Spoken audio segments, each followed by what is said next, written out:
Hey y'all, what is up? It's your girl Destiny Arianna, and today I'm back with another video.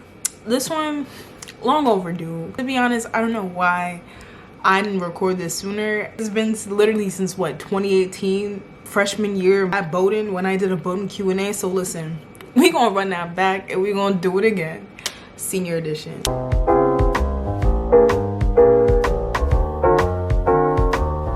Before, welcome back, and if you are new, welcome to my lifestyle, college, and now business YouTube channel. Basically, this video is going to be updating you guys on just answering questions about Bowdoin. What, 3 years later? I think it's long overdue. So if you want to hear all the questions that you guys have asked me about Bowdoin from me now, stay tuned and keep watching. All right, so I'm going to break this video up into two sections. So if you haven't gone to college yet and you're currently looking at Bowdoin as a school, you should stay right here. But I'm just going to answer questions basically based on my application process for the first half of the video. And the second half of the video will be about my current Bowdoin experience. Pick your poison or just stick around. That's cool too, you know? I'm going to go find these questions. This is so exciting. I feel like I haven't done this in such a long time, but I'm a senior. So we got to make sure we rolling in this Bowdoin content before you graduate.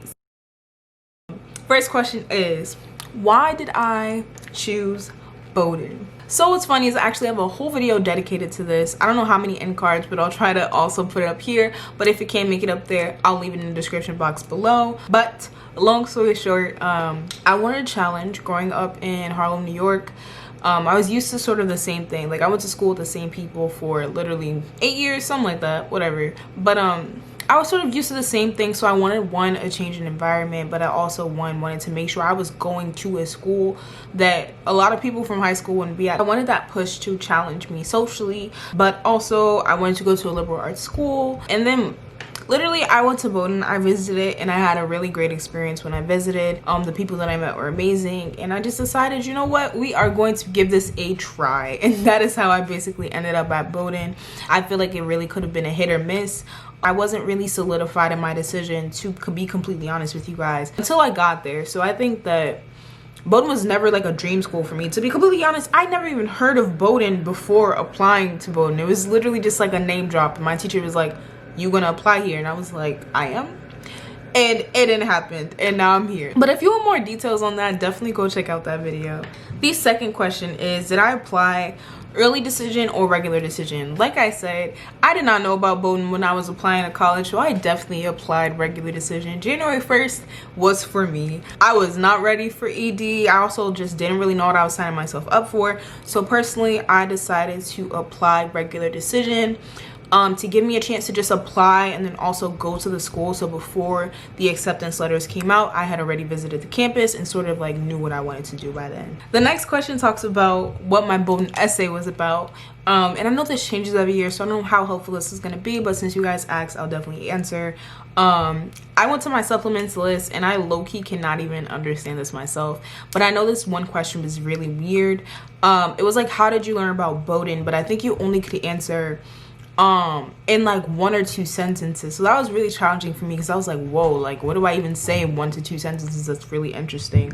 And I basically talked about like a Bowdoin parent that I met that talked about Bowdoin's diversity and strong academic quality, and just urging me to really consider Bowdoin. Dry answer in my opinion, but hey. So the next question I have here, that it's a choice essay. So what I'm assuming was that we were given multiple questions and you basically have to choose one that you feel like answering, that you could, you know, body the question. So I think I chose one that had to deal with the common good, and sort of how my interests aligned with Bowdoin's mission for the common good. So I basically just talked about that, what I did in the community, what the common good meant to me, what I feel like I can bring to Bowdoin. That's how that went. All right, so the next question asked me about my test scores. Whew. I usually don't like talking about these because I was really embarrassed of my test scores, but hey, Bowdoin's test optional. I'm just gonna put this there. So I actually did not submit my test scores when I applied to Bowdoin, but they still got them eventually. But I can still let y'all know. I just want to say that I was not proud of my scores, and also applying to a test optional school, I felt like all around I was a really great student. I have mixed emotions about standardized testing. I just thought the other parts of who I was as a student, as a person, was more important than a number. And I also just really wasn't proud of that. So I decided I don't even want to put this on my application, so I didn't. Y'all, my highest ACT composite score was, I believe, a 22. The highest English that I got was like a 22. Math was a 21. Reading 20, and then the highest science was like a 25. So y'all see that I definitely did not score like above a 30 on my ACT. That was not my situation, but I still had a pretty solid application. So that goes to say that scores are not everything. I know that there's some schools that really put test scores up there, but I just want to let you guys know that your overall application, not just that number does not define you. Like, no matter what, it does not define you.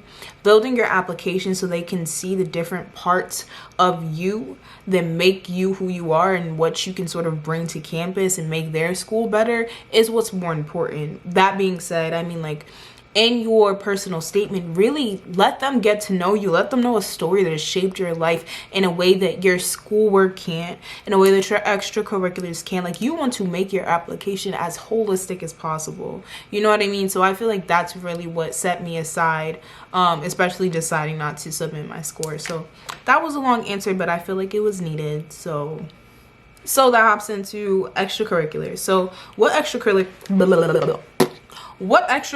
did I do in high school? I feel like this was literally like such a long time ago. I danced for 3 years of high school. I was on the cheerleading team all 4 years, co-captain and captain and captain. Do you feel me? Yes. But anyway, I also was a founder of a feminist club titled Untitled, which I basically made to be a feminist club for women of color in my school, because I thought it was really important to have. Definitely did not exist before I created it. Those are the 3 that I can think about as of right now, like my main extracurriculars. So yeah, a lot of leadership roles and a lot of commitment. Yes. And then this last one on high school, because we got to get to the juicy stuff, you feel me? So the last one on high school is, how did I hear about Bowdoin? Basically, a college counselor literally name dropped Bowdoin. He was like, listen, Destiny, cheerleader, that's what he used to call me, cheerleader. He was like, listen, I need you to apply to Bowdoin. And I was like, what is Bowdoin? Where is that? He's like, it's in Maine. I'm like, Maine? All I knew was that Maine was like up there. I knew it was cold, and the first thing that popped into my head was a moose. So I didn't know a lot about Maine until I went to Maine. It just was like, he was really encouraging me, like, you really need to apply to the school, like, I think you'll be a great candidate. And I was just like whatever, you know. I didn't care too much, you know, and I was really trying to add liberal arts schools. Like, it fit the criteria in terms of being a liberal arts school that wasn't too far away from home and things like that. So I was like, all right, like, I guess, but look where we are. So yeah, so now we get to transition to the fun part of the video, my current Bowdoin experience. The first question is Bowdoin a preppy school? To be completely honest, I would say no. Just because compared to like schools like Ivies, like when I went to Harvard, definitely a completely different vibe than Harvard. Don't get me wrong, people at Bowdoin have money. It's just something that is very discreet, something that you don't see as much, I feel like, at these prep schools. Like, you literally see people and you know that they have money. I feel like at Bowdoin, people's wealth is extremely like discreet. If you talk to people, like, you'll find out, you know, but it's not something that's very flashy or in your face. But you'll definitely see it and get to learn it. Like, I know it a lot more now than I did when I was a first year. So that's my answer. I don't think Bowdoin is as preppy as other schools are. But to be honest, like, real question, I feel like also, like, what predominantly white institution does not have like a sense of preppiness? I don't know. Like, that's a question for my people who go to PWIs. Like, really, like, is that just a PWI thing? Because like, I'm just comparing it to a school that I've seen be super preppy, but yeah, like there are preppy people there, but I wouldn't consider it to be like a total Bowdoin thing. But that's just my opinion. So somebody else asked me, what clothing did you bring when you went to Bowdoin? First year I messed up because I didn't know that it would get so cold so fast. So I literally brought like half summer clothes, half winter clothes, because I thought we would have a good like up until like now, like late October, November, for it to get cold. And it got cold in like late September, and I was like, oh, okay, like this is how it is. So September is really nice, like the nicest weather you're gonna get. But I just recommend things that you can layer, literally, like all your jeans, your leggings, your thick socks. Make sure you got a nice variety of long sleeve. Like you see I'm layering right now. You got the long sleeve, you got the turtleneck, you got the little tank, you feel me? Like you want to make sure that you have clothes that you can layer and get warmer as it gets colder. So that's my advice for that. Next question. How hard is Bowdoin? I definitely think Bowdoin is extremely hard. I say that not to intimidate anyone or not to discourage anyone from applying to Bowdoin, but I do think that Bowdoin is really hard on its students, and the sort of environment academically that everyone feels is like very like perfectionist. Like I feel like it's very hard to fail at Bowdoin. It's extremely hard to feel like you are on top of your work if you don't feel this sort of overlying stress all the time. And I think this is something I definitely want to get into a little bit more in another video, talking about mental health in college, because I think this is just something that I'm becoming accustomed to now. I'm realizing that it's really not okay. But Bowdoin is so hard, and I think everyone just sort of accepts that and like struggles with it. But it's really just to train you. And like what I'm hearing from a lot of people who graduated is just like, it's a lot of prep for grad school. So like if you decide that you want to continue on and go into grad school, you will pretty much be able to pick up grad school work easier than a lot of other people would, who didn't have that same like strenuous workload.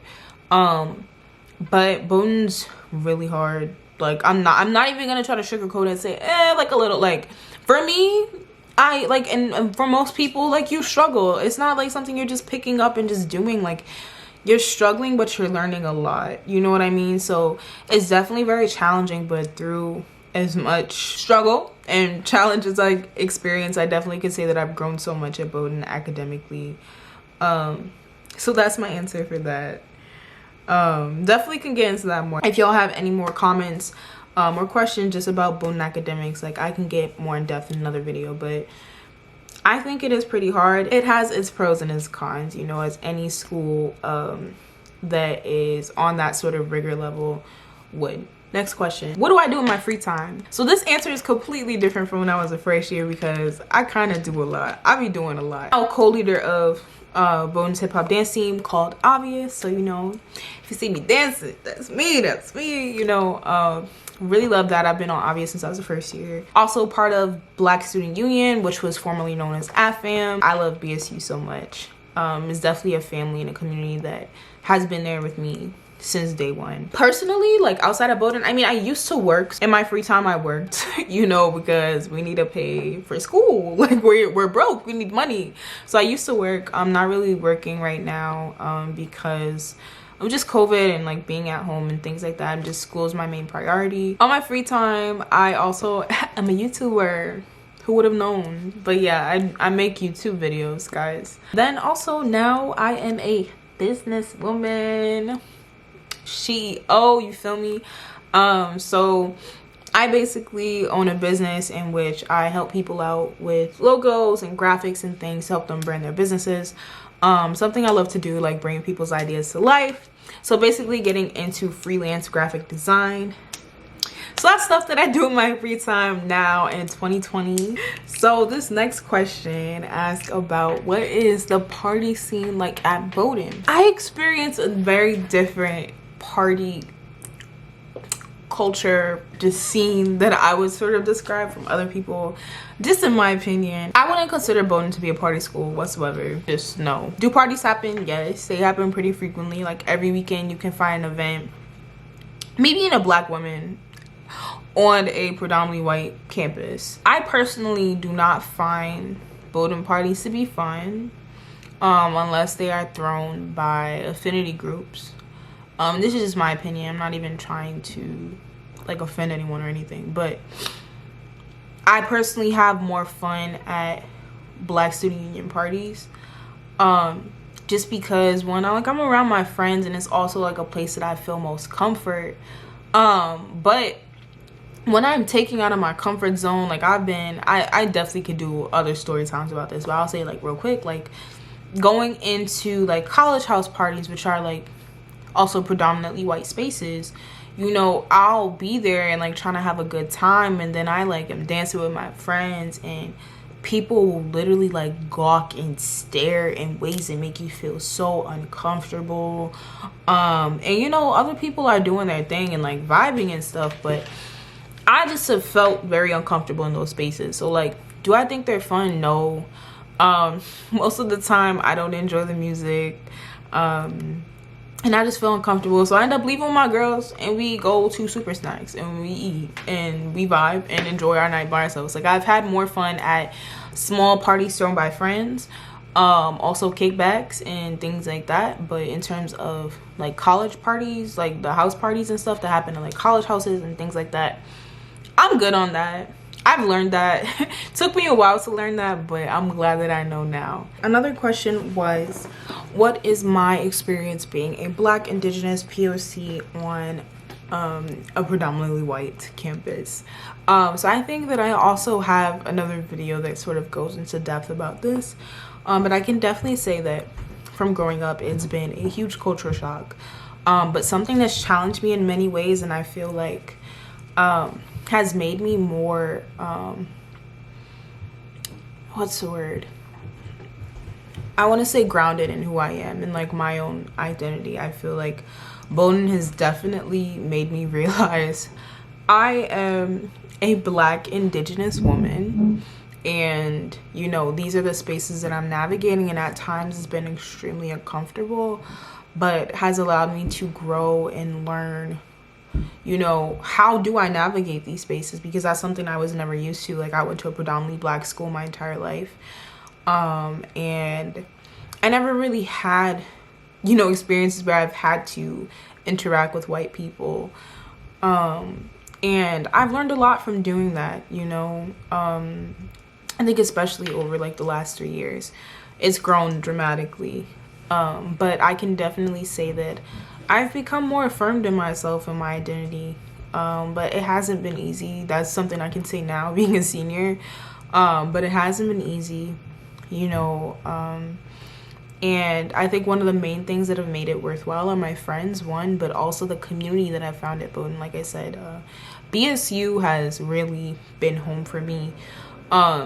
You know, having a group of Black people supporting me, but also like BGB, which we're working on names and things like that, but basically a group of Black women, you know, who are down for me, will support me, will put me onto opportunities, want to know what I'm doing, will show up and show out. Like, that support has always been something that's carried me throughout, you know what I mean? So it's just been the personal community that I've had that has really made this experience worthwhile for me, because it hasn't been easy. Like, it's not easy. I think that definitely being like Black, Indigenous in this space has just taught me a lot about myself and my identity, you know, even absent from whiteness and the white people in this space. Like, I've learned a lot about who I am that I haven't, you know, even being younger. So this next question asks more about social life at Bowdoin. Just generally, I would say the social scene is